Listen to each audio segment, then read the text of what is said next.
more about what you think makes a good artistic statement with specifics, maybe an example or two. It seems a little murky. It is murky. I really like, it is like writing a college application when they ask for your letter. It is answering the prompt.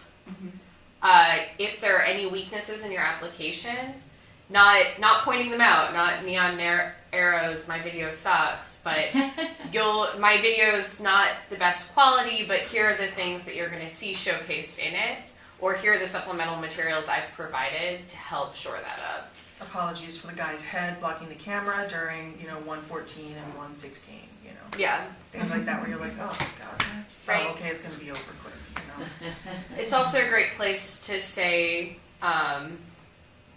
we've kind of what your history with the piece has been. If you've got something that you feel is going to be important to the application, like if a director that was in the festival a couple of years ago worked with you on this piece or helped you with it, if you've got, it's a good place to plug if you've got something else coming up. Like we had a couple of shows that were like, we don't have any formal presentations coming up, but we are going to Cleveland to workshop this piece, and we know that there'll be some changes, and these are kind of the things that we know we want to address in that workshop.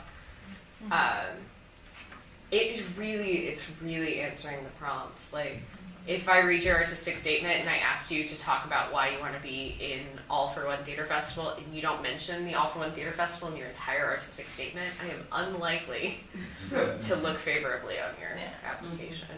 If you've copied and pasted an artistic statement that you've used elsewhere, it tends to show.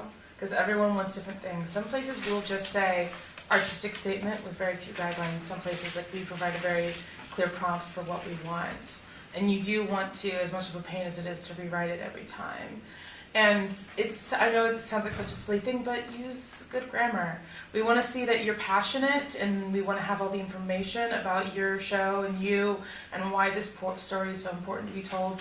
We also want to see that you can communicate and that you care enough to have someone else go, hey, will you check this for typos? We want to see that you take the time.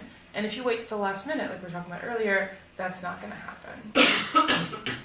The other thing, too, I would say is, especially for local organizations, go see the work and let us know you did. That having been said, don't come up to us during our festival and pitch your show. Especially if that's the only time you do it, because there's too much going on. Like, you can certainly, please do introduce yourself. Yeah. And you can say, like, I also have a solo show and I'm really excited to submit in the upcoming year. And then give us a couple weeks after the festival and then write us an email that's like, hi, I spoke to you during the festival. Here's my materials I'm really excited about, or, whatever. I'm really excited about submitting this year, and it was great to see blah, blah, blah. Yeah, definitely. Introducing yourself is great. It's always nice to have a face. And so when we see your name pop up in the submissions, or we see a picture of you, we're like, oh yeah, I did meet that person. It's just, there's just that, that personal element too, that just goes a long way as well. And then also speaking to, looking over what shows are there and picking one out that you think is going to benefit what you're doing too. That's gonna, if you're doing, a mime show, go see Beyond Words at the All for One Festival. Go look at what each festival's got and kind of try to pick one that maybe is similar to your genre, that's maybe similar to what you're doing, so that you can speak to, how great it was or whatever, however it, I learned so much, or it's just nice to kind of have you absorb the work we're putting out there too, whether it was something you learned not to do or something that helped you figure out a problem you were having,